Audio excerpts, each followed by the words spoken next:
Hello, नमस्कार students, कैसे हैं आप? आशा करता हूँ आप बहुत अच्छे होंगे और मजे से अपनी पढ़ाई कर रहे होंगे। तो आज हम 10th क्लास का चैप्टर नंबर 2 पॉलिनोमियल स्टार्ट करने जा रहे हैं। इस चैप्टर में सबसे पहले हम पढ़ेंगे इंट्रोडक्शन। इंट्रोडक्शन का मतलब है कि आपको इसके बारे में पहले नॉलेज होनी चाहिए कि पॉलिनोमियल होता क्या है। ठीक है, आ जाइए। सबसे पहले आप देखेंगे polynomial. Polynomial polynomial mainly two word से मिलकर बना है। पहला है पॉली और नो। टू वर्ड से मिलकर बना है, पहला पॉली और दूसरा नोमियल। पॉली का मीन्स होता है मैनी और नोमियल का मीन्स होता है टर्म। पॉलिनोमियल का मतलब दो वर्ड से मिलकर बना है, पहला है पॉली और दूसरा नोमियल। पॉली का मतलब मैनी एंड नोमियल का मतलब टर्म्स। बहुत सारी टर्म्स मिलकर एक बहुत सारे पद, टर्म्स का मतलब पद, बहुत सारे पद मिलकर एक शब्द का निर्माण करते हैं जिसे कहते हैं बहुपद। क्या कहते हैं? बहुपद। इंग्लिश में पॉलिनोमियल और हिंदी में बहुपद। ठीक है, okay. Type of polynomial, second आता है टाइप ऑफ पॉलिनोमियल।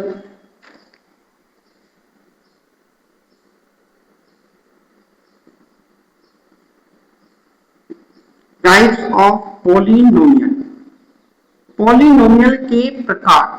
पॉलिनोमियल कितने प्रकार का होता है? तो पॉलिनोमियल के लिए आप देखते हैं नंबर्स के आधार पर थ्री टाइप्स होते हैं।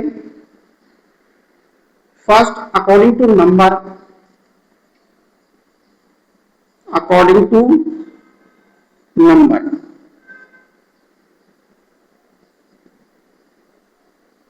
According to numbers, according to degree,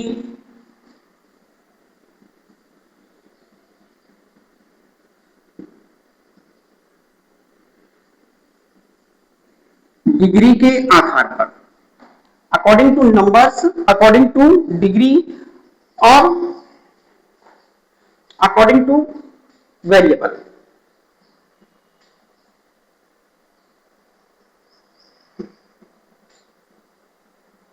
variable, according to variable. तो according to numbers, according to degree and according to variable. तो पॉलिनोमियल कितने प्रकार के होते हैं? तीन प्रकार के होते हैं। According to numbers, according to numbers के आधार पर, अकॉर्डिंग टू डिग्रीज के आधार पर, अकॉर्डिंग टू वेरिएबल्स के आधार पर, अकॉर्डिंग टू वेरिएबल्स के आधार पर। अब आप यहां पर आते हैं अकॉर्डिंग टू नंबर्स। नंबर्स के आधार पर पॉलिनोमियल फिर डिवाइड हो जाते हैं monomial, monomial, binomial, trinomial,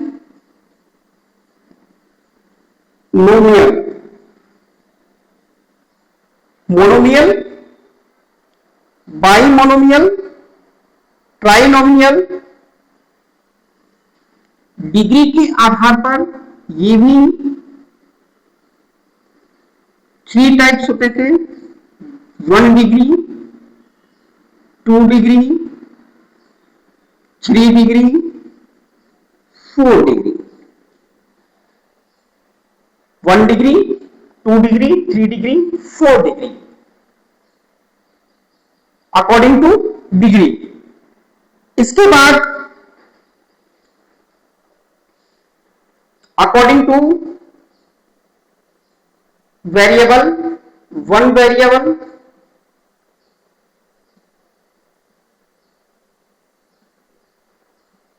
and multi variable.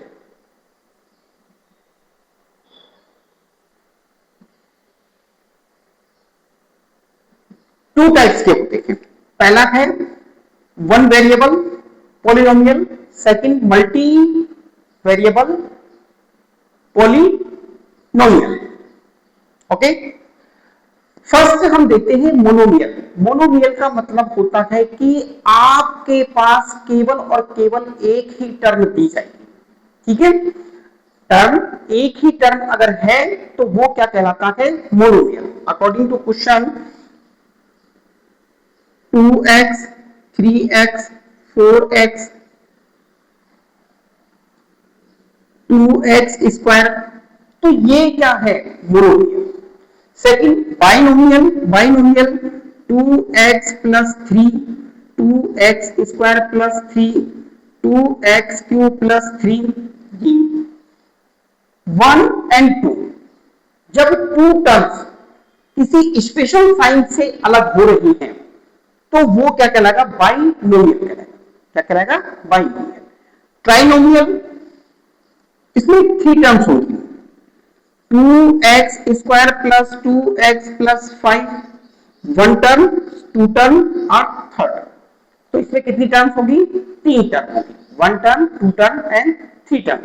तो ट्राइनोमियल में कितनी टर्म्स होती है, 3 टर्म्स होती है, बाइनोमियल में 2 टर्म्स होती है और नोमियल में 1 टर्म होती है, ठीक है। आगे समझ में। नेक्स्ट है डिग्री। 1 डिग्री है तो इसे क्या कहते हैं, लीनियर। ये 1 डिग्री। मैक्सिमम पावर कितनी होती है इसमें, 1। किसी भी इक्वेशन में अगर दिए गए वेरिएबल की मैक्सिमम पावर 1 है तो उसे कहते हैं लीनियर इक्वेशन। क्या कहते हैं, लीनियर इक्वेशन। 2 डिग्री को कहते हैं क्वाड्रेटिक इक्वेशन। 3 डिग्री को कहते हैं क्यूबिक और 4 डिग्री को कहते हैं बाइक्वाड्रिक। बाइक्वाड्रिक इक्वेशन, ठीक है। 1 डिग्री वाला 2x plus 3 3x plus 5, quadric equation 2x square plus 3x cubic 2x cube plus 3x square plus x, बाइक्वाड्रिक 2x4 plus 3x, बाइक्वाड्रिक हो गया 4। मैक्सिमम पावर, किसी वेरिएबल में मैक्सिमम पावर जितनी होती है वो उतने ही डिग्री वाला होता है। तो यहां पर देखिए वेरिएबल भी क्या है, सेम है, सिंगल वेरिएबल है। ये सारी इक्वेशन किसके लिए है, केवल और केवल सिंगल वेरिएबल के लिए है। आगे समझ में, यस। 1 वेरिएबल जिसमें केवल एक वेरिएबल हो वो 1 वेरिएबल पॉलिनोमियल कहलाता है। जिसमें बहुत सारे वेरिएबल हो, जैसे यहां देखिए x square plus 3y square plus 5z square. तो यहां पर बहुत सारे 3 वेरिएबल यहां पर आपको दिए हुए हैं, तो ये क्या कहलाएगा, मल्टी वेरिएबल पॉलिनोमियल कहलाता है। एक बात समझ में आ गई। पॉलिनोमियल सबसे पहले क्या है, पॉलिनोमियल लैटिन लैंग्वेज में पॉली का मतलब होता है मैनी और नोमियल का मतलब क्या होता है, टर्म्स। तो वो जिसमें बहुत सारे टर्म्स होते हैं वो पॉलिनोमियल कहलाता है। इतनी बात समझ में आ गई। पॉलिनोमियल को हम 3 प्रकार से डिवाइड कर सकते हैं। पहला है according to number, according to degree and according to variable. According to numbers में आता है पहले मोनोमियल, फिर बाइनोमियल, तीसरा ट्राइनोमियल। ये 3 प्रकार के होते हैं। चौथा आता है डिग्री, सॉरी सेकेंड आता है डिग्री। डिग्री के आधार पर भी हम इसको 4 भागों में बांट सकते हैं। पहला 1 डिग्री वाले, 2 डिग्री, 3 डिग्री, 4 डिग्री। 1 डिग्री वाला है तो उसे लीनियर क्या कहेंगे, लीनियर कहेंगे, ठीक है। और 2 डिग्री वाला है तो उसे कहेंगे क्वाड्रिक पॉलिनोमियल। 3 डिग्री वाला है तो क्यूबिक पॉलिनोमियल और 4 डिग्री वाला है तो उसे कहेंगे बाइक्वाड्रिक पॉलिनोमियल। वेरिएबल 1 वेरिएबल 2 वेरिएबल ये आपको आ गया, ठीक है। नेक्स्ट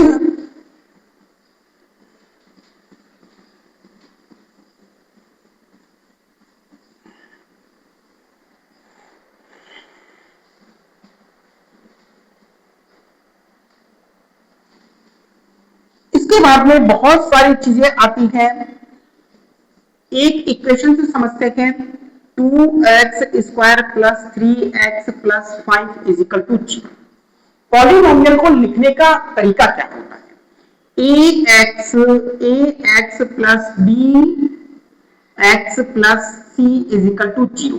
ये किसी भी पॉलिनोमियल को लिखने का एक तरीका होता है, यानी एक फॉर्मूला है। एक अगर वो ये दोनों दे रहे हैं तो इसका मतलब क्या है कि वो केवल और केवल लीनियर इक्वेशन है।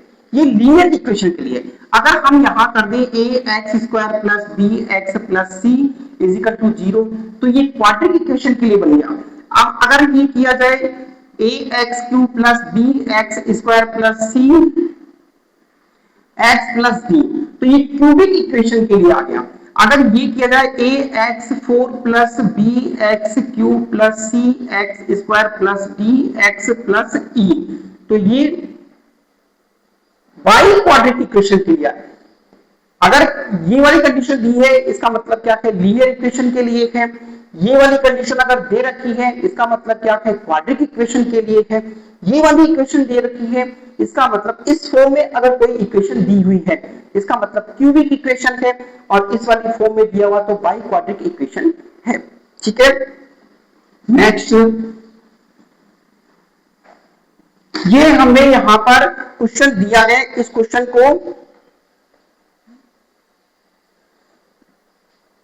एक इक्वेशन आपको दी है 2x square plus 3x plus 5 is equal to 0। अब इस इक्वेशन से हम देखते हैं कि क्या क्या चीज इसमें हमें दिखाई देती है। सबसे पहले दिखाई देता है उत्तर, सेकंड कोफिशिएंट, ये भी आपको दिखाई दे रहा है। तीसरा आपको दिखाई देता है वेरिएबल,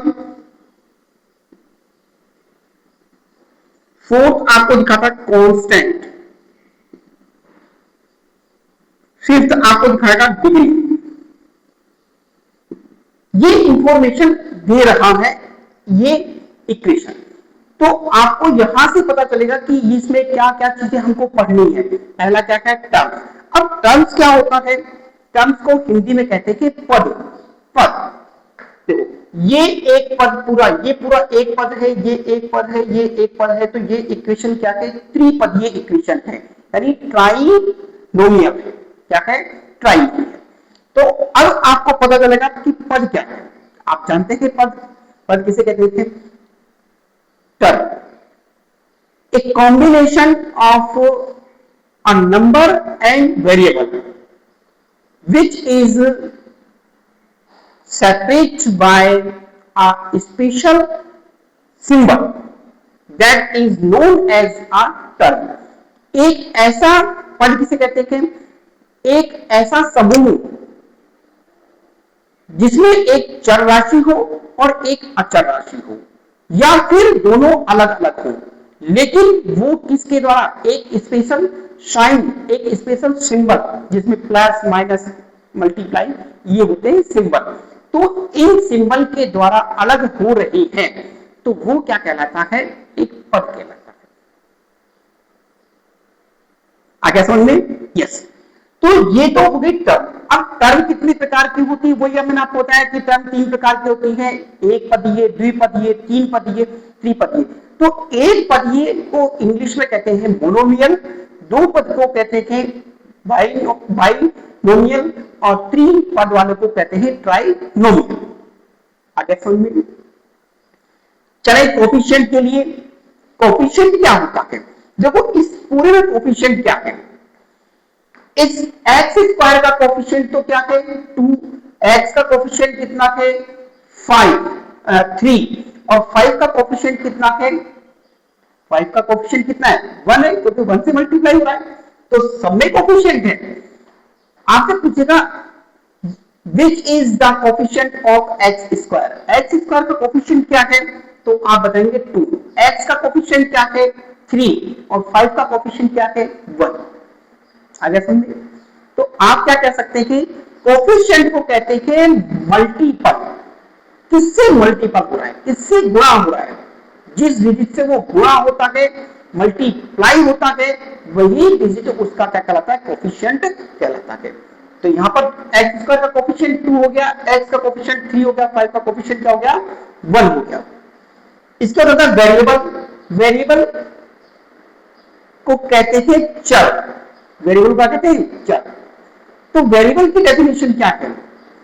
अच्छा, एक ऐसा आदमी है जो अपना रंग बदलता रहता है, वो किसी के साथ कैसा व्यवहार करता है, किसी साथ कैसा व्यवहार करता है, कहीं झूठ बोलता है, कहीं सच बोलता है, कहीं एक दिन में कई चेहरे बदलता है, तो उसे क्या कह सकते हैं? वेरिएबल कह सकते हैं। तो वेरिएबल क्या होता है? बहुरूपिया होता है, यानी उसके कई रूप होते हैं। तो जिसकी वैल्यू क्या होती है? चेंजेबल होती है, उसे हम क्या कहते हैं? वेरिएबल कहते हैं। जिसकी वैल्यू चेंजेबल होती है उसको क्या कहते हैं? वेरिएबल कहते हैं। आगे समझे? जैसे x है, y है, z है, a b c d, यानी all alphabets are known as variable. जितने भी ABCD वाले अल्फाबेट्स हैं वो सभी क्या कहते हैं? वेरिएबल कहलाते हैं। जिनकी वैल्यू चेंजेबल होती है। कांस्टेंट क्या होता है? जिसकी वैल्यू फिक्स होती है ना? एक व्यक्ति है, वो अपनी बात पे अड़ग है, वो कभी भी झूठ नहीं बोलता है, कभी भी किसी को धोखा नहीं देता है, सबके साथ एक जैसा व्यवहार करता है, तो वो क्या है? कांस्टेंट है। ठीक है। इसके बाद डिग्री, किसी भी वेरिएबल के ऊपर मैक्सिमम पावर को ही क्या कहते हैं? डिग्री कहते हैं। किसी भी चर के ऊपर मैक्सिमम पावर जितनी होगी उसे क्या कहते हैं? वेरिएबल कहते हैं। वेरिएबल को हिंदी में चर कहते हैं। ठीक है। तो यहां तक आ गया समझ में। नेक्स्ट आगे चले।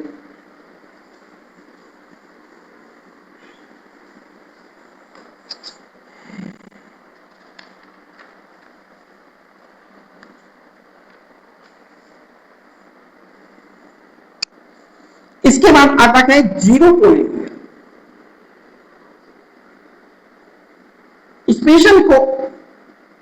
स्पेशल केस है जीरो पॉलिनोमियल। एक ही पावर अगर मैंने जीरो रख दिया तो ये क्या है? इसकी वैल्यू कितनी होती है? 1 होती है। यदि किसी भी चर की पावर, यदि किसी भी वेरिएबल की पावर जीरो है तो वो जीरो पॉलिनोमियल कहलाता है। क्या कहलाता है? Zero polynomial. जिसकी पावर जीरो होती है वो उसकी जिसकी डिग्री क्या हो? जीरो हो, वो क्या कहलाता है? जीरो पॉलिनोमियल कहलाता है। इसको आप डिफाइन नहीं कर सकते। It is not defined, we do not define it. इसे हम डिफाइन नहीं कर सकते। ठीक है, बस समझ लेते हैं कि जीरो इसकी पावर के वो क्या है? जीरो पॉलिनोमियल कहलाता है। इसके बाद आता है इस चैप्टर में जो और इंपोर्टेंट है वो क्या है? एक डायग्राम देखते थे, इस डायग्राम से आपको समझाने की कोशिश करते हैं।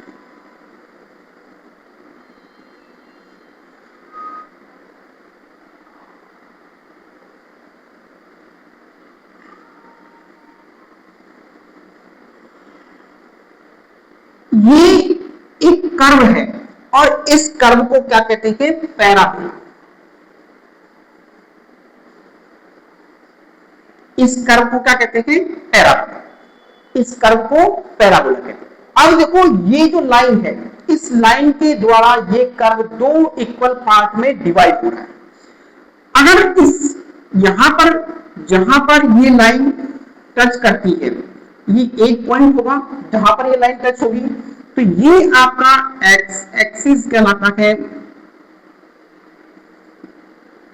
और अगर इसके पैरेलल मैंने एक लाइन खींच दी है, इसी लाइन के पैरेलल मैंने एक लाइन खींच दी है, और इस लाइन से अगर मैं यहां पर एक लाइन खींचूं तो ये तो परपेंडिकुलर है।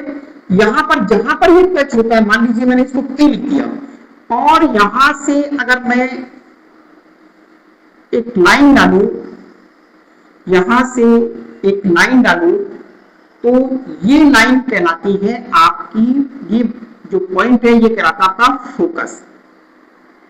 और यहां से अगर मैं इसको मिला दूं, यहां से मैं इसको अगर मिलाऊं, तो देखो फोकस के बीच में से जो लाइन गुजरती है इसको कहते हैं रेक्टम कहा जाता है। ये वाला पॉइंट जहां पर ये टच हो रहा है इसे कहते हैं वर्टेक्स। तो आपसे पूछ सकता है कि फोकस क्या होता है? फोकस वो बिंदु होता है जो लेटस से होकर गुजरता है, जिसमें से लेटस होकर गुजरता है, वो फोकस कहलाता है। ठीक है, ऐसे लेटेस्ट पूछ सकता है। लेटेस्ट रेक्टम क्या होता है कि ये एक्स एक्सिस के पैरेलल लाइन होती है जो फोकस से होकर गुजरती है। एक्स एक्सिस से पैरेलल लाइन होती है जो फोकस में से होकर गुजरती है। वर्टेक्स क्या होता है? वर्टेक्स पैराबोला जहां पर एक्स एक्सिस को टच करता है। मान लीजिए ये हथेली है, ये एक्स एक्सिस है, और यहां पर अगर मैंने एक डस्टर रखा है, इस डस्टर को यहां पर टच किया, तो जहां से ये टच हो रहा है एक पॉइंट होगा, उस पॉइंट पर टच होता है, उसे कहते हैं वर्टेक्स कहते हैं। उस पॉइंट को वर्टेक्स कहते हैं। ठीक है, तो पैराबोला ये तो क्या है? ओपन पैराबोला है। ऐसे ही अगर वो डाउन में बनता है तो ये क्या कहलाता है? डाउन पैराबोला कहलाता है। अगर किसी लाइन एक्स एक्सिस के अगर नीचे की तरफ ये पैराबोला बनता है तो ये पैराबोला कैसा कहलाएगा? ये पैराबोला कैसे कहलाएगा? यहां पर देखो, यहां तो ए की वैल्यू क्या होगी? मैक्सिमम होगी 0 से, और यहां पर जब उल्टा बन रहा है तो ए की वैल्यू लेस देन होगी 0 से, और ऐसी कंडीशन में ए की वैल्यू इक्वल होगी 0 की। आ गया समझ में? तो इसको एक बार देख लीजिए फटाफट।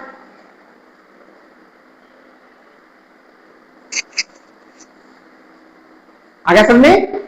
यस। देखो एक बार फिर देखो, पैराबोला, पैराबोला क्या है? ये एक कर्व सरफेस होती है। ये एक कर्व सरफेस होती है सभी जगह से। ऐसा नहीं कि यहां केवल कर्व बन रहा है, यहां केवल कर्व बन रहा है, ये पूरी कर्व सरफेस होती है। ऐसा मान लीजिए कि आपने एक बॉल को फेंका, तो जब तक बॉल जाएगी वो एक स्ट्रेट लाइन में जाती है। जब तक उसके अंदर वेग होगा, उसकी वेलोसिटी होगी, जब तक तो उसके अंदर वेग है तो वो बिल्कुल स्ट्रेट लाइन में कवर करेगी। लेकिन जैसे ही उसकी वेलोसिटी कम होती जाएगी, वो धीरे धीरे धीरे धीरे धीरे धीरे करके वो पृथ्वी की तरफ, क्योंकि पृथ्वी का जो आकर्षण बल है, ग्रेविटी फोर्स है, उसको अपनी तरफ खींचता है, तो वो एक कर्व के रूप में नीचे की तरफ गिरती है। वही कर्व जो बना रहा है उसी को क्या कहते हैं? पैराबोला कहते हैं। परवलय, हिंदी में कहते हैं परवलय। पैराबोला का मतलब परवलय। तो ये पैराबोला है। अब इस पैराबोला के अंदर क्या क्या चीजें होती है? ये पैराबोला, ये जो लाइन है, देखो ये लाइन एक्स एक्स है, ये ऐसा है। अब हमने इसको ऐसा खड़ा बना दिया है। ये था तो कैसा? ऐसा, लेकिन हमने इसको खड़ा बनाया। तो ये एक्स एक्सिस है जो पैराबोला को दो इक्वल पार्ट में डिवाइड करती है। एक्स एक्सिस लाइन क्या करती है? पैराबोला को दो इक्वल पार्ट में डिवाइड करती है। ये वाई एक्सिस है। वाई एक्सिस जहां पर पैराबोला क्या होता है? टच होता है, वो वाई एक्सिस है जहां पर टच होता है।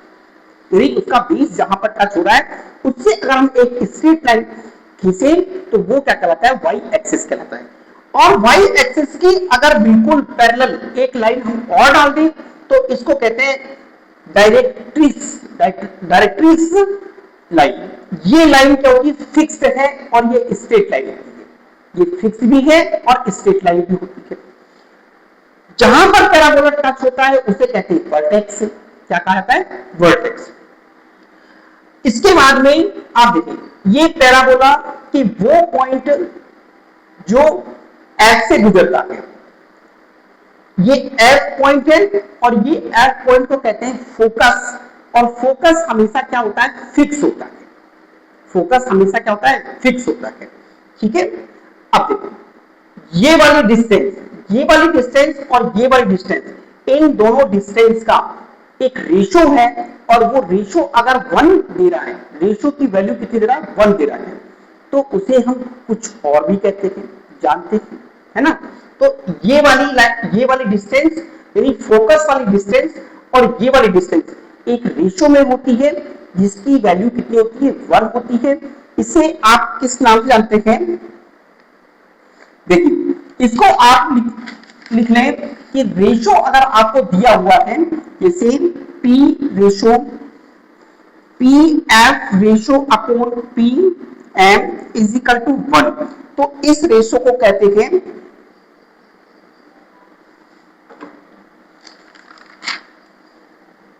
साइट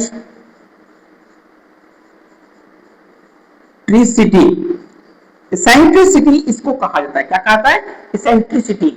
इसेंट्रिसिटी इसको कहते हैं कि जब फोकस और ये वाली डिस्टेंस और फोकस की डिस्टेंस की वैल्यू कितनी होती है? 1 होती है, तो इसे कहा जाता है इसेंट्रिसिटी।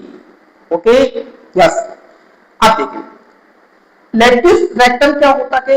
लैटिस रेक्टम वो पैरेलल लाइन होती है जो वाई एक्सिस के पैरेलल एक लाइन खींचाती है, जो कहां से गुजरती है? हमेशा फोकस के अंदर से ही गुजरेगी। वैसे तो यहां से भी खींच सकते हैं, यहां से भी खींच सकते हैं, लेकिन वो फोकस से गुजरेगी नहीं। तो फोकस से होकर निकलने वाली वो पैरेलल लाइन जो वाई एक्सिस के पैरेलल होती है, वो क्या कहलाती है? लैटिस कहलाती है। ओके गाइस, ठीक है। इसे ये पैराबोला इस प्रकार से बना हुआ है, यानी वाई एक्सिस से टच करता हुआ है या ऊपर की तरफ खुला हुआ है, इसे अपर पैराबोला या ओपन पैराबोला कहते हैं। ठीक है, अगर यही इसका उल्टा हो जाए तो यानी आप ये मान के चल सकते हैं, जैसे ये मेरे पास एक मोबाइल का कवर है, तो ये अभी ओपन है, ये वाली सरफेस ओपन है, इस सरफेस को आप क्या कहेंगे? पैराबोला। कौन सा पैराबोला कहेंगे? ओपन। और मैंने इसको नीचे कर दिया, अब ओपन वाला तो कहां है? नीचे, तो ये क्या कहलाएगा? क्लोज डाउन पैराबोला कहेगा। क्या कहलाएगा? Down parabola. ठीक है, आगे समझ में?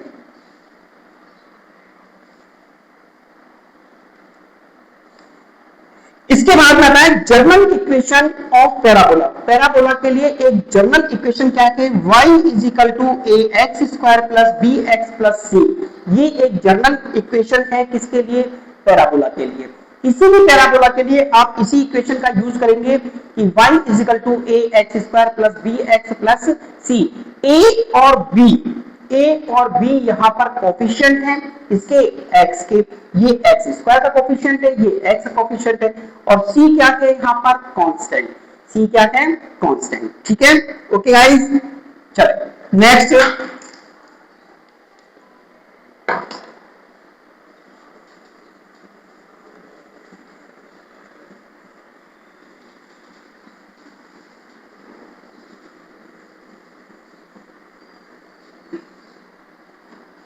अब क्वेश्चन को समझाने से पहले मैं आपसे कुछ पूछता हूं। ये एक पैराबोला है, अगर पैराबोला यूं बना हुआ है तो ये कैसा पैराबोला है? Down parabola. Very good. अगर पैराबोला यहां से यूं चल रहा है और इसको मिटा दो तो ये कैसा हो गया? ओपन पैराबोला है। ओपन पैराबोला है, लेकिन ये भी क्या है? डाउन। अभी ये ऊपर नहीं था। अगर ये पैराबोला ऐसे होता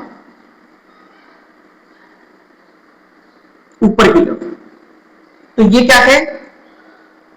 ओपन पैराबोला और अप पैराबोला। ये भी अपवर्ड है, ये भी अपवर्ड है, लेकिन ये वाला पार्ट क्या है? इसका डाउन पैराबोला है। ये वाला पार्ट यहां से तो डाउन है और फिर ये अप हो गया, तो ये डाउन अप दोनों ही प्रकार का पैराबोला है। ये कैसा है? अप पैराबोला है। अगर ये लाइन इस प्रकार से है और लाइन के नीचे अगर पैराबोला बन रहा है तो यहां पर जरूर ए की वैल्यू क्या है? 0 के इक्वल है। इस ये वाली कंडीशन है कि ए की वैल्यू क्या होगी? 0 से अप होगी, और ए की वैल्यू अगर 0 से लो है तो लेस देन 0 है, तो ये वाली कंडीशन बनेगी, ये वाली कंडीशन नहीं बनेगी, फिर ये वाली कंडीशन बनेगी। यहां पर ए की वैल्यू 0 के इक्वल है तो ये वाली कंडीशन बनेगी। आ गया समझ में? यस। अब देखिए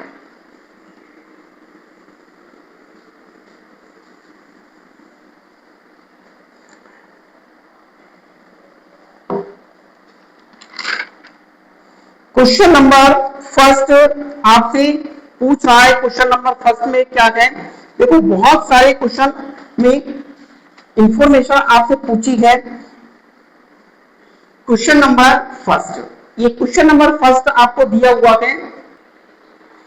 नेक्स्ट क्वेश्चन है एक्सरसाइज आपका दी हुई है 2.1 एक्सरसाइज में आपको क्वेश्चन दिया गया the graph of y is equal to px are given below. For some polynomials px find the number of zeros. Number of zeros किस पर डिपेंड करता है कि पैराबोला वाली कंडीशन कहां पर एक्स अक्ष को काट रही है। अगर एक्स अक्ष को वो कहीं काटे नहीं तो जीरोस क्या होंगे, जीरो होंगे। अगर वो एक्स अक्ष को जितनी बार काटती है या टच करती है तो वही उसके जीरोस कहलाते हैं। तो मेन क्या हुआ, एक्स एक्सिस का, मेन क्या हुआ रोल, एक्स एक्सिस का। अब देखो ये एक्स एक्सिस है, एक्स एक्सिस कहीं कटती हुई दिखाई दे रही है, नहीं दिखाई दे रही है, तो इसके जीरोस क्या होंगे, जीरो, जीरोस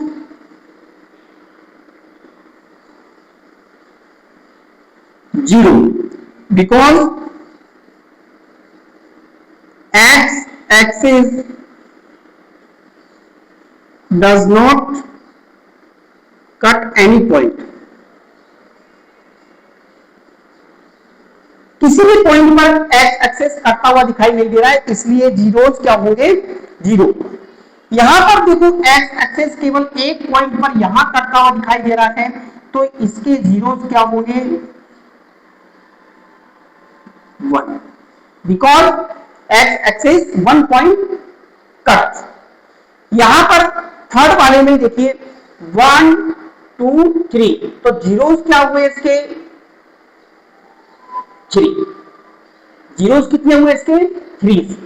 अब आपसे अगर वो ये कह दे नेक्स्ट क्वेश्चन में, यहां तक तो समझ में आ गया, नेक्स्ट में आपसे वो कह रहा है कि ये एक पैराबोला है, 4th नंबर, इसमें कह रहा है ये एक पैराबोला है, ये लाइन से डाल दी और ये इस प्रकार से बना दिया, तो 1 और 2 दो ही जगह को काट रहा है। जहां हमने क्या सीखा है कि एक्स अक्ष एक्स एक्सिस को कितनी बार काटता है वो उसके जीरोस कहलाते हैं। तो ये जीरोस कितने हुए, 2, जीरोस कितने बड़े, 2। नेक्स्ट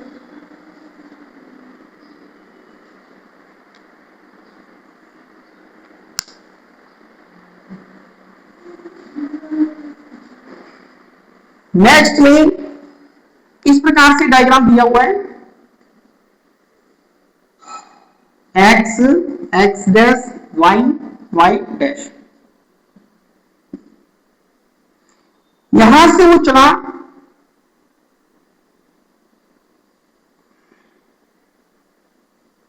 अब देखो 1 2 3 4, तो जीरोस कितने हो गए, 4, क्योंकि 4 बार उसने एक्स एक्सिस को काटा है तो कितने जीरोस हो गए, 4। ऐसे ही अगर आ जाए ये यहां से चला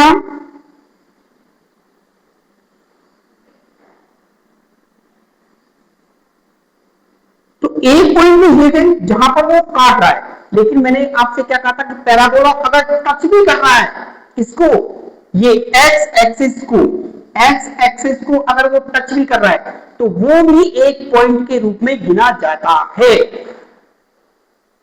आगे समझे, तो एक बार भी कट कर रहा है, 2 और ये 3, तो ये पूरा पॉइंट, ये यहां से लेकर और यहां पर टच कर रहा है, तो ये पूरा पॉइंट एक पॉइंट कहलाएगा। तो एक तो हो गया, 2 और ये 3, तो कितने जीरोस हो गए, 3 जीरोस हो गए। कितने जीरोस हो गए, 3। ओके गाइस, तो ये आपका क्वेश्चन था जो कि पूरा हो गया है। इसके बाद नेक्स्ट एक्सरसाइज पे चलते हैं। क्वेश्चन एक्सरसाइज 2.2 में क्वेश्चन दिया हुआ है, find the zeros of the following quadric polynomial and verify the relationship between the zeros and coefficient. ये क्वेश्चन आपको दिया हुआ है, तो सबसे पहले आपको जीरोस तो पता होने चाहिए, तो आपको जीरोस निकालने हैं और जीरोस निकालने के बाद ये भी वेरीफाई करना है कि ये जीरोस आपने जो निकाले हैं, फाइंड आउट किए हैं, ये जीरोस वास्तव में सही भी है या आपने अपनी मर्जी से कर दिए हैं। आया समझे? तो देखिए, सबसे पहले आपको एक क्वाड्रिक इक्वेशन दी हुई है। इस क्वाड्रिक इक्वेशन को आप पहले फैक्टराइज करेंगे और मिडिल टर्म से फैक्टराइज करेंगे। मिडिल टर्म का मतलब first term, second term, third term, ये 3 टर्म आपको दी गई है। तो फर्स्ट टर्म का मल्टीप्लाई आप किससे करेंगे, लास्ट वाली टर्म से करेंगे और उसके ऐसे फैक्टर करेंगे कि बीच वाला टर्म आ जाए। तो यहां पर मैंने किया x square minus 4x plus 2x minus 8 is equal to 0। 4 minus का है, प्लस का 2 है, अगर इनको ऐड करूंगा तो माइनस का 2 मुझे मिल जाएगा। इनका मल्टीप्लाई करूंगा तो प्लस माइनस मल्टीप्लाई होकर माइनस आता है, ये आपको पता ही है। तो यहाँ पर 4 2 जा 8, ये माइनस का 8 आ गया, 8x स्क्वायर माइनस का आ गया। अब यहां से मैं इनमें से कॉमन लेता हूं तो x मुझे कॉमन मिलता है, x माइनस 4 प्लस 2 कॉमन लिया तो x minus 4 is equal to 0। ये दोनों सेम है तो मैंने इसको लिखा x minus 4 is equal to 0, x is equal to 4। First x की वैल्यू 4 है, x plus 2 is equal to 0, x is equal to minus 2। Second बार में x की वैल्यू माइनस 2 है। तो ये दो आपको जीरोस मिल गए, एक तो प्लस की और एक माइनस का। तो आप एक को अल्फा लिख दें, अल्फा बराबर 4 और beta is equal to minus 2। ये आपको वेरीफाई करना है कि वास्तव में सही भी है या गलत है। तो वेरीफाई करने के लिए आपने लिखा verify the sum of zeros equal to minus b upon a. ये फॉर्मूला है। देखो इक्वेशन में ये और ये तो पूरा ए है, ये बी है और ये सी। आपने लिखा alpha plus beta is equal to minus b upon a. Alpha की वैल्यू अल्फा की वैल्यू 4 और इसकी वैल्यू 2। 4 में से 2 माइनस किया तो 2, इधर भी 2 आना चाहिए। ये एलएचएस है और ये आरएचएस है। एलएचएस और आरएचएस दोनों इक्वल होंगी तभी आप वेरीफाई कर पाएंगे कि वास्तव में ये सही है या नहीं। यहां देखते हैं बी की वैल्यू कितनी है, यह -2 और ये माइनस साइन तो फॉर्मूले का है, तो -2। ए की वैल्यू 1 तो ये क्या हो गया 2। दोनों जगह आंसर सेम है, इसका मतलब कि ये तो वेरीफाई हो गया। Next, the product of zero C upon A, यानी अल्फा इंटू बीटा। अल्फा की value 4 into minus 2 is equal to -8 ही आना चाहिए। यहां पर C की वैल्यू -8 है, इसका 1 तो -8 equal to -8। Hence the zeros which we find out, जो जीरोस आपने निकाले हैं वो बिल्कुल सही है, ये आप कह सकते हैं। राइट डाउन, लिख लीजिए।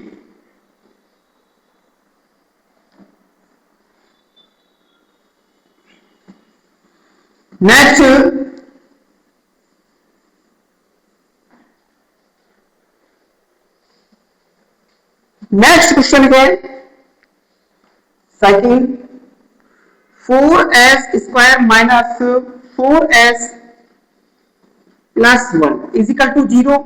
वही आप मिडिल टर्म्स करेंगे। 4s स्क्वायर को 1 से मल्टीप्लाई किया तो कितना बना, 4s स्क्वायर बना।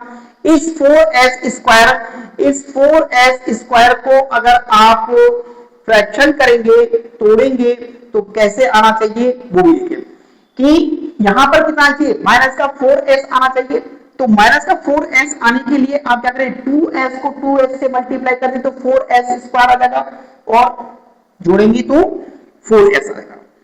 4s square minus 2s plus 1 is equal to 0। यहां से कॉमन, यहां से कॉमन, तो 4 और 2 कॉमन आ गया, s स्क्वायर और s में s कॉमन आया तो 2 2 जा 4s minus 1 minus 2।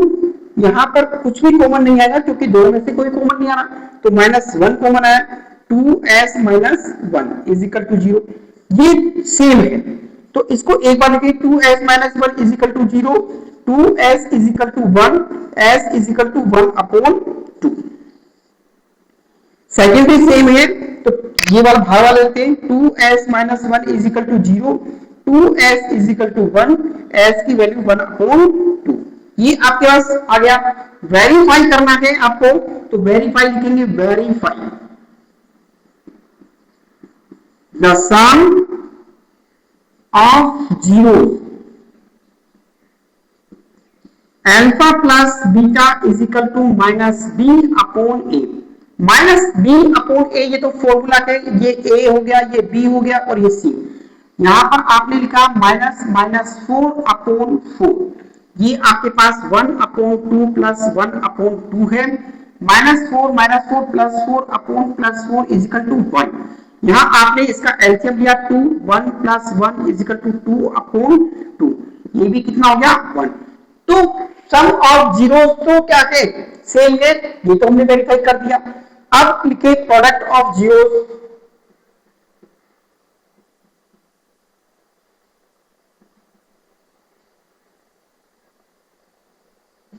C upon a, alpha into beta is equal to C upon A.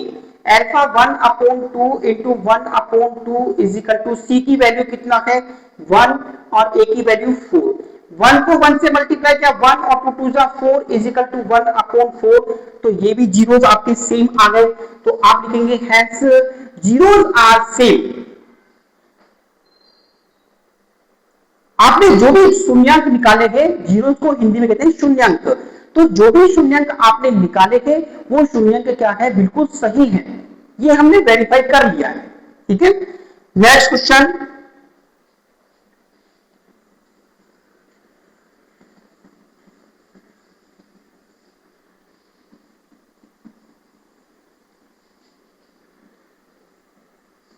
Next question आपको दिया है 6x² माइनस 3 माइनस 7x। देखो ये कौन सी फॉर्मूला दिया गया, ये दिया गया ax² plus c plus bx।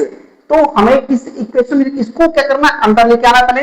तो 6x² minus 7x minus 3 is equal to 0। इन दोनों को मल्टीप्लाई किया, 6 3 जा 18, माइनस का 18 हुआ, और ये किस में आना चाहिए, -7 बीच वाला आना चाहिए। तो मिडिल टर्म फ्रैक्शन आप जानते ही हैं, 7th क्लास से पढ़ते आ रहे हैं। तो आपने क्या किया, इसको मिडिल टर्म बनाया, तो ये बना 6x² minus 9x plus 2x minus 3 is equal to 0। इनमें से कॉमन लिया, इसमें से कॉमन लिया, 3 की टेबल आता है 3x, 3 2 जा 6x माइनस 3 3 जा 9। यहां पर कुछ कॉमन नहीं आया तो +1 आ गया, 2x माइनस 3, ये बना 3x प्लस 1 और 2x minus 3 is equal to 0।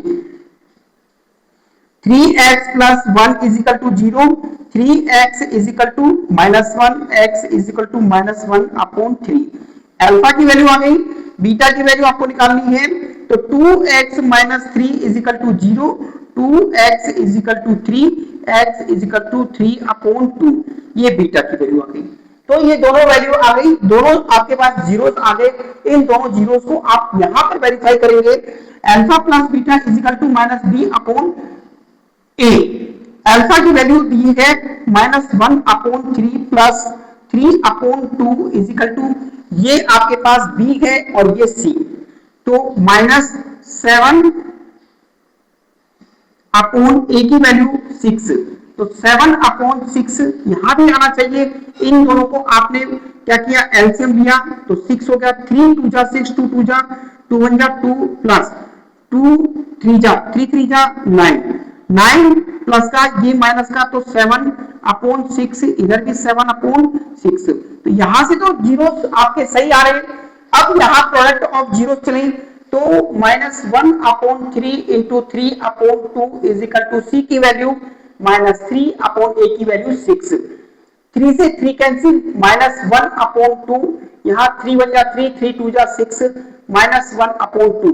तो जीरोस आपके क्या है, सही है, जीरोस में कोई कमी नहीं है।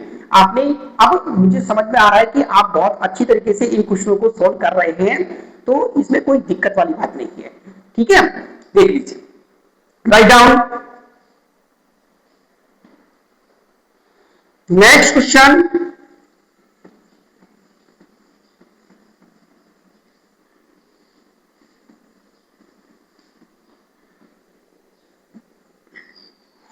नेक्स्ट क्वेश्चन आपके पास लेके question number 4u² plus 8u is equal to 0। आप देखो यहां पर a x square plus b x plus c, c की वैल्यू है ही, सी की वैल्यू क्या है, जीरो है। तो आप यहां पर कॉमन ले लें, 4u आपने कॉमन लिया तो u plus 2 is equal to 0, एक बार बना 4u is equal to 0, u is equal to 0 upon 4 और u is equal to 0। Second आपके पास बना u plus 2 is equal to 0, u is equal to -2। अब द सम ऑफ, वेरीफाई करेंगे तो the sum of zeros alpha plus beta is equal to -b upon a। b तो आपके पास ये है और a ये है, तो आपने लिखा अल्फा यानी 0 plus -2 is equal to -2।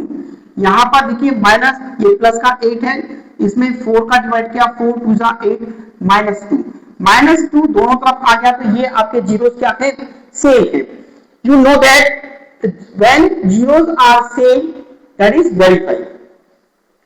C की वैल्यू आपके पास है ही नहीं, A की वैल्यू आपके पास 4 है, यहाँ 0 को आपने -2 से मल्टीप्लाई किया, इसी को भी 0 से मल्टीप्लाई कर देंगे तो वो अपना जैसा बना देता है, यानी खुद भी 0 है और दूसरे को भी 0 बना लेता है। तो 0 की ये कैपेसिटी है, 0 की ये पावर है कि वो किसी से भी मल्टीप्लाई हो तो वो 0 बना लेता है। तो यहां पर आपने 0 को -2 से मल्टीप्लाई किया तो वो भी क्या बन गया, 0 बन गया। आगे समझे, यस, राइट डाउन।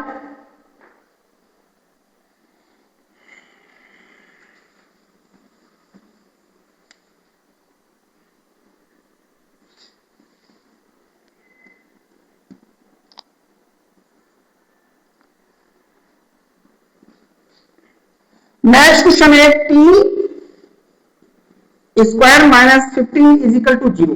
अच्छा, अब एक क्वेश्चन आपसे पूछते हैं, ये 2 है, अगर मैंने √2 को √2 से मल्टीप्लाई किया तो क्या बना, 2 बना। √3 को मल्टीप्लाई किया तो 3 बना। √5 को √5 से मल्टीप्लाई किया तो 5 बना।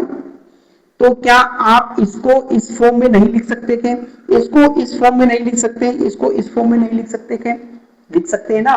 तो अगर मैं इसको इस फॉर्म में लिखता हूं तो √2 का स्क्वायर होगा, इसको लिखता हूं √3 का स्क्वायर होगा, इसको लिखूंगा √5 का स्क्वायर होगा। बोलिए सही है या गलत है, सही है ना, यस। ये सब चीजें मैंने क्यों समझाई, क्योंकि इस क्वेश्चन में काम आने वाली है, इसलिए मैं आपसे पहले ही उन चीजों को डिस्कस कर रहा हूं जो चीजें इस क्वेश्चन को सॉल्व करने के लिए हेल्पफुल होगी। तो यहां पर ये क्या हुआ, अगर 5 आपको दिया हुआ है तो आप लिख सकते हैं √5 का स्क्वायर। आ जाइए, यहां पर दिया हुआ है t स्क्वायर, तो मैंने क्या t का होल स्क्वायर कर दिया, इसको लिखा मैंने √15 का whole square is equal to 0। अब आपके पास में a square -b square is equal to a plus b and a minus b, ये एक आइडेंटिटी है। इस आइडेंटिटी से इसको सोल्व करेंगे तो t plus √15 is equal to 0 और t minus √15 is equal to 0। ये बन गया, यहां तक समझ में आ गया, यस। अब इसका ट्रांसपोज किया तो t इज इक्वल टू -√15, एक ये पोजीशन बनी। Second position t is equal two plus √15, ये पोजीशन बनी। तो एक जीरो पे दिए गए, एक जीरो दिए गए। अब आपने सम किया तो √15 प्लस में और माइनस √15 इज इक्वल टू, अब देखो ये तो a है और ये c है, b तो है ही नहीं, तो b क्या है, 0 है, अपॉन a 1, ये दोनों कट गए, प्लस माइनस से तो 0 हुआ, इधर भी 0 हो गया, ठीक है। यहां पर c अपॉन a, तो अल्फा की value √15 into minus √15 is equal to c की वैल्यू माइनस √15 और ये 1, ये दोनों मल्टीप्लाई हुए तो क्या हुआ 15 माइनस का, और यहां भी कितना हुआ माइनस का 15, तो दोनों तरफ ये जीरोस क्या है, सेम आ गए। Right down.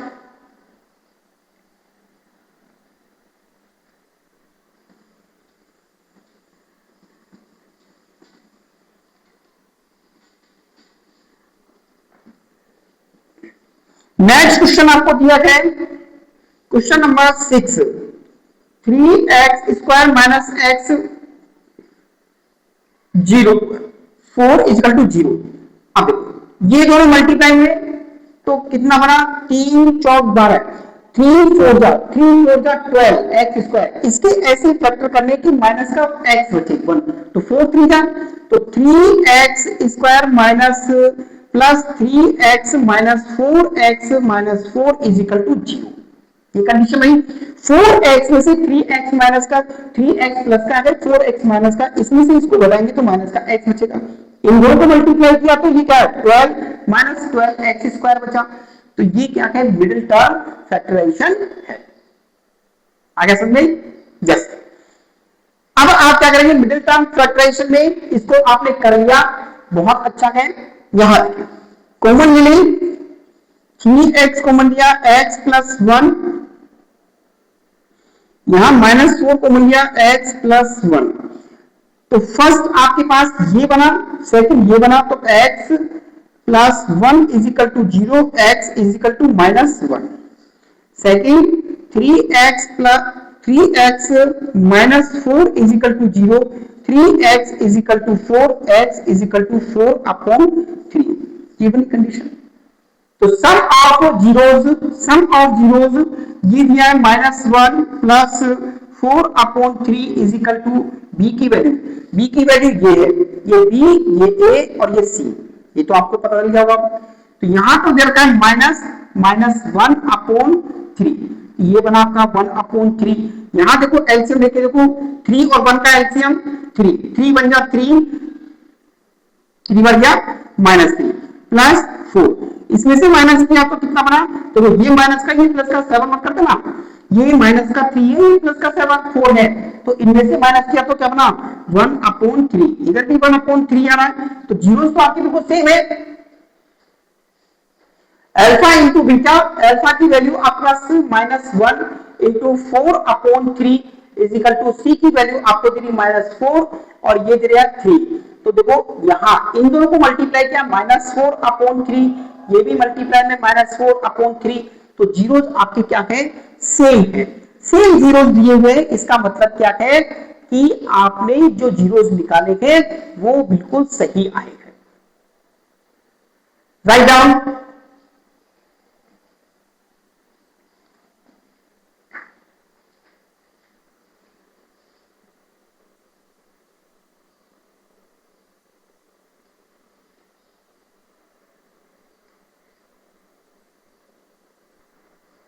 नेक्स्ट क्वेश्चन आपको दिया गया, find a quadratic polynomial each with the given numbers as the sum and the product of its zeros.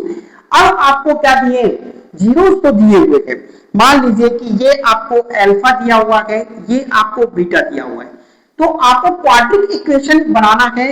ये फॉर्म होती है क्वाड्रिक इक्वेशन की, ax square plus bx plus c is equal to 0। ये quadratic equation की form आपको develop करनी है इससे। तो देखो ये आपको दिया है, अल्फा दिया है, बीटा आपको दिया हुआ है, आपको क्या पता करना है कि अल्फा प्लस बीटा ये क्या होता है -b upon a। -b upon a कैसे आए, ये कैसे आए कि इसका आंसर 1 अपॉन 4 आ जाए। मान लीजिए आपने a क्या ले, b क्या ले और c क्या ले। आपने a लिया -1, a लिया 4 और b लिया -1। देखिए अगर मैं यहां रखता हूं b की वैल्यू -1 और a की वैल्यू तो 1 अपॉन 4 मिल गया, नहीं मिल गया, तो a की वैल्यू तो आपने कितना रखा है 4 रखा और b की वैल्यू -1 रखा है, तो इससे आपको क्या मिला 1 अपॉन 4 मिला। अब देखिए c की वैल्यू क्या रखे, c अपॉन a करने पर क्या आ जाए, ये इक्वेशन बन जाए 1 आ जाए, -1 आ जाए। तो c की वैल्यू जैसे ही मैं क्या रखूं, c की वैल्यू मैं जैसे ही क्या रखूं, वहां देखो मेरे पास क्या है c और a की वैल्यू मैंने 4 रखी है, तो c की वैल्यू मैं -4 रख दूं, तो देखिए यहां पर बना -4 अपॉन 4, क्योंकि a की वैल्यू हमने 4 रख दी थी तो ये -1 हो गया। तो आपके पास इक्वेशन क्या बना, क्वाड्रिक इक्वेशन होती है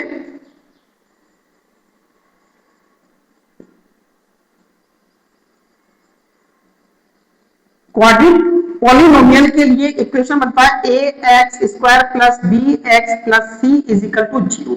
ए की वैल्यू कितनी है 4, a is equal to 4 x square, B की वैल्यू कितनी है बी -1, इसका मतलब -1 यहां रखेंगे तो ये माइनस आएगा माइनस एक्स, सी की वैल्यू कितनी है -4 इज इक्वल टू 0। ये क्वाड्रिक इक्वेशन आपके डेवलप हो गई। आया समझ में? नहीं आया कोई बात नहीं। सबसे पहले आप देखेंगे 1/4 दिया हुआ है, -1 दिया हुआ है, तो इन दोनों में से आप कोई सा भी एक मान ले, चाहे इसको अल्फा मान ले चाहे इसको बीटा मान ले, ठीक है। तो आपने इसको अल्फा माना, इसको बीटा माना। अब आपको पता है कि द सम ऑफ जीरोस क्या होता है alpha plus beta, alpha plus beta की वैल्यू क्या होती है -b/a लिखा जाता है। किसी भी इक्वेशन में -b/a अगर किया है तो इसका मतलब वो क्या निकाल रहा है द सम ऑफ जीरोस निकाल रहा है। आपने a की वैल्यू b की वैल्यू ऐसी ली कि आपके पास आंसर 1/4 ही आना चाहिए, ठीक है, आना चाहिए आंसर 1/4 ही आंसर आना चाहिए। तो आपने b की वैल्यू तो -1 रख दी और a की वैल्यू 4 रख दी, तो माइनस और माइनस क्या होता है मल्टीप्लाई होने पर प्लस होता है, तो प्लस 1/4 बन गया, ये आपका सही आ गया। अब प्रोडक्ट ऑफ जीरो वो -1 आना चाहिए, तो -1 कब आएगा, a की वैल्यू आपको पता है कि 4 है, तो c की वैल्यू आपको रखनी, क्योंकि आपको पता है कि प्रोडक्ट ऑफ जीरोस क्या होता है c/a होता है। तो c की वैल्यू आपने क्या रखा है -4 रखा है और इधर 4 रखा है, तो -4 में 4 का डिवाइड करेंगे तो आपके पास में आ जाएगा -1, क्या आ जाएगा -1 आ जाएगा, आपके पास कितना आ जाएगा -1 आ जाएगा। ये आपके जीरोस आ गए। अब आप इससे क्या बनेंगे क्वाड्रिक इक्वेशन बनाएंगे। आपको पता है क्वाड्रिक इक्वेशन के लिए जो फॉर्मूला है वो क्या है, वो ax² + bx + c = 0 है, ठीक है। तो ये क्वाड्रिक इक्वेशन आपकी बनकर तैयार हो गई। आई नेक्स्ट राइट डाउन, इस क्वेश्चन को आप राइट कर लीजिए। नेक्स्ट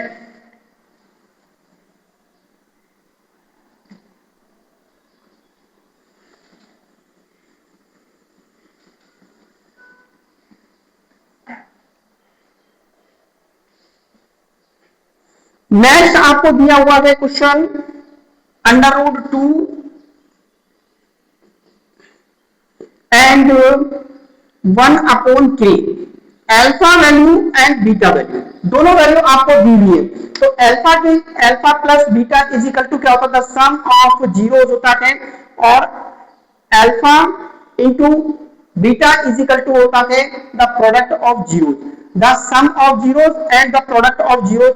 यही तो आपको फाइंड करने, इसी से तो आप निकालेंगे, इसी से आपको निकालना भी पड़ेगा, ठीक है, बिना इसके आप निकाल नहीं सकते हैं। तो आपने क्या लिखा the sum of zeros is equal to alpha plus beta, ये है -b/a। तो देखो ये आपको कब मिले, ये आपको कब मिले √2 कब मिले, यानी a की वैल्यू आपको ऐसी रखनी है कि b की वैल्यू उसको मैच कर जाए। तो सबसे पहले आप निकालें वो वाला, क्योंकि वो सरल दिख रहा है, अल्फा इंटू बीटा यानी प्रोडक्ट ऑफ जीरोस। तो a की वैल्यू अगर मैं यहां पर a = 3 ले लूं और c = 1 ले लूं, तो b आपको पता चल जाएगा। यहां पर मैंने रखा a की वैल्यू 3 और c की वैल्यू ये, तो ये हमारे पास क्या बना अल्फा इंटू बीटा बन गया, आ गया। Next alpha plus beta is equal to -b/a, a की वैल्यू तो आपका 3 है ही, अब b की बारी है, तो b आपको ऐसा लेना है कि √2 बचे। मैं यहां पर b की वैल्यू ले लेता हूं, b की वैल्यू 3√2, वो भी किसका माइनस का। तो देखो यहां मैंने लिखा -3√2, ये क्या बना +3√2/3, 3 से 3 कैंसिल, √2 आपके पास में आया कि नहीं आया, आ गया। अब क्वाड्रेटिक इक्वेशन क्या बना ax² + bx + c = 0, a की वैल्यू 3, एक्स स्क्वायर, बी की वैल्यू कितना है -3√2x plus C is equal to 0। तो ये इक्वेशन बनकर तैयार हो गई कि नहीं हुई? हो गई ना। तो ये आपका ये क्या हुआ, ये आपने क्वाड्रेटिक इक्वेशन बना दी। Write down.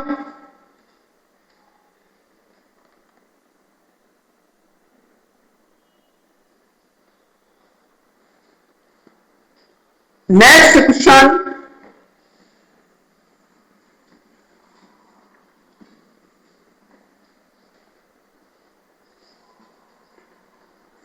नेक्स्ट क्वेश्चन दिया हुआ आपके पास थर्ड, 0 एंड √5। देखो alpha plus beta is equal to 0 कब आए? अगर इसकी वैल्यू हम 0 रख दें और इसकी वैल्यू क्या रख दें √5, तो ये तो वैसे ही 0 हो गया ना। तो a इज इक्वल टू √5 और b इज इक्वल टू क्या लिखे? b is equal to 0। अब आपके पास में c क्या है? √5। तो c की वैल्यू कितने हम चाहिए? √5। c इज इक्वल टू √5 और a की वैल्यू कितनी है? a की वैल्यू आपने क्या लिया है? 0। a की वैल्यू आपने √5 लिया है तो √5 आना चाहिए ना। तो ये है product of 0 c upon a। 0 a की वैल्यू, अरे क्या कर दिया यार, यहां पर देखिए a की वैल्यू कितनी है? आपने a की वैल्यू यहां गलत लिखी ना, √5 वहां देखिए। a की वैल्यू अगर आप 1 लिखते तो ये कितना क्या? √5 का क्या? Alpha plus beta. आपने a की वैल्यू कितना लिखा है? a is equal to 1। अब b इज इक्वल टू आप क्या लिख दे? 0 लिख दे। तो ये हो गया 0 अपॉन 1 इज इक्वल टू कितना गया? 0। तो c इज इक्वल टू आपने कितना लिखा? √5 लिखा। ये बना ax square plus bx plus c is equal to 0।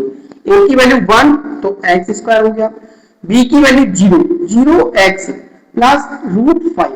अब देखो ये तो 0 हो गया तो ये अपने साथ अपना ऐसा बना लेगा। तो ये कितना बना? X square plus √5। ये आपकी इक्वेशन बनकर तैयार। Understood? Yes, right down. Next question,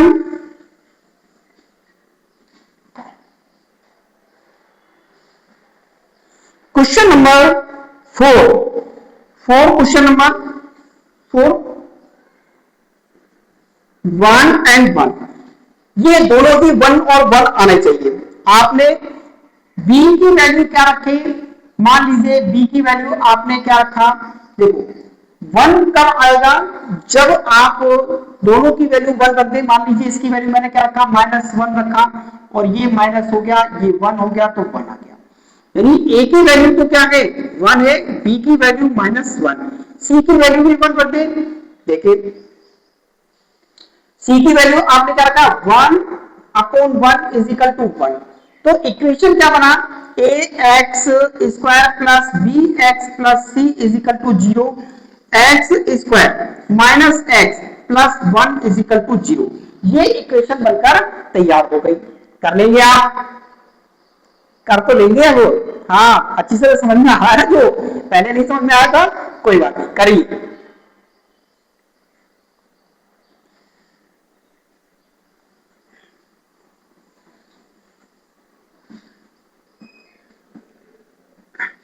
next question है आपका 5th, -1 अपॉन 4, 1 अपॉन 4, -1 अपॉन 4 और ये 1 अपॉन 4। तो यहां पर आपने देखा कि b की वैल्यू क्या होनी चाहिए और a की वैल्यू, b मान लीजिए आपने लिखा 1 अपॉन 4, यानी a इज इक्वल टू आपने 4 लिया, b इज इक्वल टू 1 लिया। तो b की वैल्यू जब 1 प्लस में होगी तो यहां क्या आ जाएगा? माइनस आ जाएगा। तो alpha plus beta is equal to -1 upon 4, ये कंप्लीट हो गया आपके पास। c की वैल्यू आपको रखनी है तो आपने लिखा कि a की वैल्यू तो 4 है और c की वैल्यू 1 रख दे तो क्या बन जाएगा? हमारा काम हो गया। c is equal to 1। अब लिखिए a x square plus b x plus C is equal to 0। 4x square यहां पर प्लस एक्स और ये क्या है plus C is equal to 1। ये इक्वेशन आपकी कंप्लीट हो गई। नेक्स्ट क्वेश्चन है, राइट डाउन।